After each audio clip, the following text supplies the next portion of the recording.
Hello students. Now in this video we are going to start our new chapter number 6, electromagnetic induction. Electromagnetic induction क्या होता है, इसको समझने के लिए थोड़ा सा एक ब्रीफ इंट्रोडक्शन लेंगे। आप लोगों ने इलेक्ट्रिसिटी पढ़ा और मैग्नेटिज्म पढ़ा। इनिशियली साइंटिस्ट लोग ये सोचा करते थे कि जो इलेक्ट्रिसिटी है और मैग्नेटिज्म है, they both are quite different field, यानी दोनों ही अलग अलग फील्ड हैं, दोनों का कोई एक दूसरे से लेना देना नहीं है। लेकिन आगे चल के ऑरस्टेड और एम्पियर ने कुछ एक्सपेरिमेंट किए जिनसे पता चला कि इलेक्ट्रिसिटी और magnetism they are not the different field, they are the correlated field. जब ऑरस्टेड ने अपना एक्सपेरिमेंट किया तो उन्होंने देखा कि जब किसी वायर में करंट फ्लो किया जाता है तो उस वायर के पास रखी हुई जो मैग्नेटिक कंपास है उसकी जो निडल है वो डिफ्लेक्ट करती है। इसका मतलब ऑरस्टेड ने ये कहा कि अगर किसी वायर में करंट फ्लो होता है तो उसके चारों तरफ एक मैग्नेटिक फील्ड जनरेट होता है। और करंट की सेंस क्या कहती है?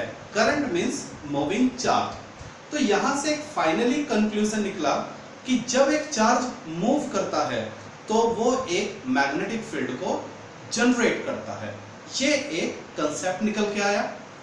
अब आगे चल के एक साइंटिस्ट आए, माइकल फैराडे, जिन्होंने ये कहा कि अगर moving charge magnetic field generate कर सकता है तो क्या एक moving magnet electric current generate कर सकती है? क्या रिवर्स प्रोसेस पॉसिबल हो सकता है? तो फाइनली आंसर आया यस। माइकल फैराडे और उसी वक्त एक साइंटिस्ट और थे, जोसेफ हेनरी, दोनों ने कुछ एक्सपेरिमेंट किए और फाइनली ये कंक्लूजन निकाला कि अगर मैग्नेटिक फील्ड में चेंज किया जाए around a coil, then a certain amount of current is generated in that coil। और ये जो फिनोमिना है, इस फिनोमिना को नाम दिया गया इलेक्ट्रोमैग्नेटिक इंडक्शन। तो सबसे पहले तो आपको यह समझना चाहिए कि इलेक्ट्रोमैग्नेटिक इंडक्शन होता क्या है। इट इज द फिनोमिना, ये एक फिनोमिना है in which electric current is generated by varying magnetic field. यानी अगर आप किसी कॉइल के अराउंड मैग्नेटिक फील्ड में चेंज करते हैं तो उस कॉइल में एक करंट जनरेट हो जाता है और यह फिनोमिना ही क्या कहलाता है? Electromagnetic induction. तो एग्जाम में पहला क्वेश्चन तो यही बनता है कि व्हाट इज इलेक्ट्रोमैग्नेटिक इंडक्शन। तो आप क्या बोलेंगे? The generation, the production of current in a coil by a changeable magnetic flux around it। अगर किसी कॉइल के चारों तरफ मैग्नेटिक फ्लक्स चेंज होता है तो उस कॉइल में एक करंट प्रोड्यूस हो जाता है और इस फिनोमेना को ही क्या बोलते हैं? Electromagnetic induction. और ये जो करंट बनता है, ये कॉइल के चारों तरफ मैग्नेटिक फील्ड को चेंज करने से कॉइल के अंदर एक करंट आया, तो ये फिनोमिना क्या कहलाया? Electromagnetic induction. और ये जो करंट है इसको एक नाम दिया जाता है जिसको हम बोलते हैं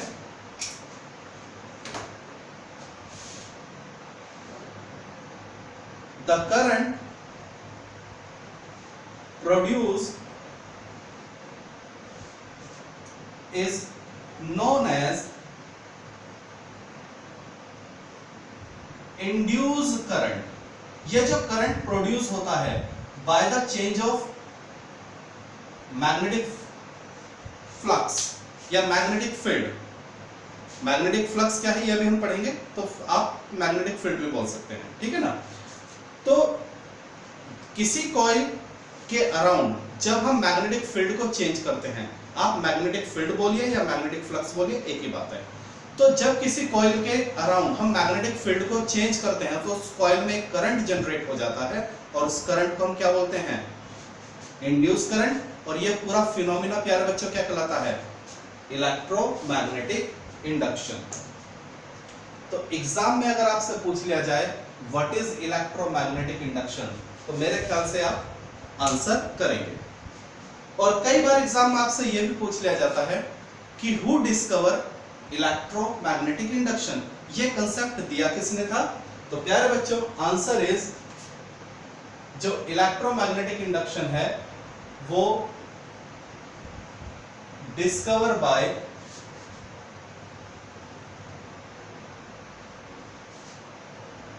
माइकल फैराडे। ये आपका अपना आप में एक दूसरा क्वेश्चन बन गया। कंपटीशन में एग्जाम में आपसे पूछा जा सकता है हु डिस्कवर इलेक्ट्रोमैग्नेटिक इंडक्शन, तो आंसर इज माइकल फैराडे। ठीक है, माइकल फैराडे पर आप टिक कर देंगे अगर ये एमसीक्यू में या 1 मार्क्स में क्वेश्चन आपका मिलता है। तो मेरे ख्याल से आपको ये बात समझ में आ गई कि इलेक्ट्रोमैग्नेटिक इंडक्शन क्या होता है और ये किसने दिया था, माइकल फैराडे ने। माइकल फैराडे के बारे में एक कुछ अच्छी बातें, मतलब वैसे तो अगर कभी किसी से पूछा जाए कि भाई ग्रेटेस्ट साइंटिस्ट कौन हुए, तो नॉर्मली बच्चे जवाब देते हैं न्यूटन या आइंस्टीन, क्योंकि उन्हीं के बारे में बच्चे ज्यादा सुनते हैं तो एकदम जुबान पर उन्हीं का नाम आता है। लेकिन मैं आपको बता दूं, माइकल फैराडे अगर न्यूटन और आइंस्टाइन से ज्यादा नहीं तो कम भी नहीं थे। ये उन्हीं के लेवल के, उन्हीं के इक्विवेलेंट बहुत ही ग्रेट साइंटिस्ट थे। और आप इस बात का अंदाजा ये लगा सकते हैं कि प्रेजेंट एरा में, जिस टाइम में अब हम जीते हैं, या जो टेक्नोलॉजी अब हमारी है, वर्किंग टेक्नोलॉजी, वो सब माइकल फैराडे की ही देन है। यानी हमारा जो मोबाइल, हमारे जो इंटरनेट, मतलब जितना भी टेक्नोलॉजी प्रेजेंटली है वो सब इलेक्ट्रोमैग्नेटिक इंडक्शन पर ही बेस्ड है।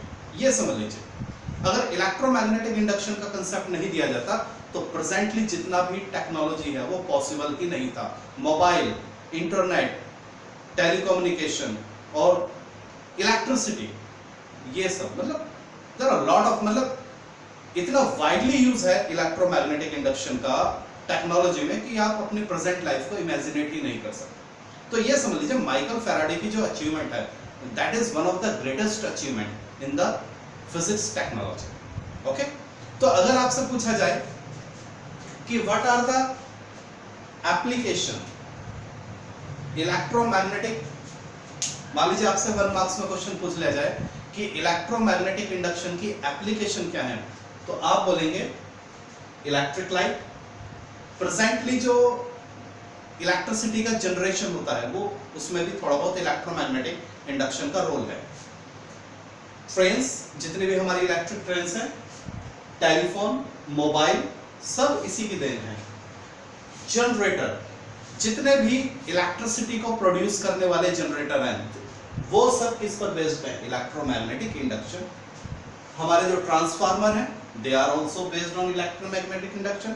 ये तो अपने आप में 1 मार्क्स का एक बहुत इंपॉर्टेंट क्वेश्चन होता है कि जनरेटर और ट्रांसफार्मर, इनके वर्किंग प्रिंसिपल क्या है, इलेक्ट्रोमैग्नेटिक इंडक्शन। तो ये था प्यारे बच्चों इलेक्ट्रोमैग्नेटिक इंडक्शन को लेके ब्रीफ डिस्क्रिप्शन। तो आपको कुछ बातें पता होनी चाहिए, इलेक्ट्रोमैग्नेटिक इंडक्शन क्या होता है, दूसरा किसने इलेक्ट्रोमैग्नेटिक इंडक्शन का कंसेप्ट दिया, माइकल फैराडे। फिर आप कहेंगे सर आपने एक नाम और लिया था, जोसेफ हेनरी, उन्होंने क्या किया था। तो मैं आपको एक बात बता दूं कि माइकल फैराडे और जोसेफ हेनरी दोनों ने सेम टाइम पे इस कंसेप्ट पे वर्क किया, लेकिन ये जो कंसेप्ट सबसे पहले दिया था वो माइकल फैराडे ने दिया था, और इसके बाद में इसके बारे में जो भी बातें पब्लिश की गई वो by the name of Michael Faraday ने ही करी। तो जो उसका श्रेय है, मतलब कहा तो यही जाता है कि भाई देखिए इलेक्ट्रोमैग्नेटिक इंडक्शन के ऊपर वर्क दोनों ने किया, माइकल फैराडे ने भी और जोसेफ हेनरी ने, दोनों ने उसके ऊपर वर्क किया। लेकिन जो इनिशियल था, जो सोच थी, जो डिस्कवरी थी, यानी जो सबसे पहले जिसने सोचा था वो माइकल फैराडे ने ही सोचा था। ओके, बाकी जोसेफ हेनरी ने जो वर्क किया, उन्होंने फैराडे के कंसेप्ट को लिया, जोसेफ हेनरी ने फैराडे के कंसेप्ट को लिया और उसमें थोड़ा सा और मॉडिफाई किया, जो सेल्फ इंडक्शन और म्यूचुअल इंडक्शन के नाम से जाना जाता है। We will go through on the next video, हम उसके बारे में पढ़ेंगे, सेल्फ इंडक्शन और म्यूचुअल इंडक्शन क्या होता है। तो लेकिन फिलहाल तो ये आपको क्लियर हो चुका है, 3 बातें आपको पता होनी चाहिए।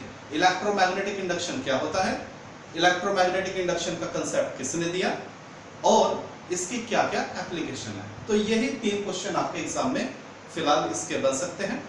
और अपना जो नेक्स्ट टॉपिक रहेगा वो है Faraday and Henry experiment for electromagnetic induction. तो वो हम नेक्स्ट वीडियो में पढ़ते हैं। फिलहाल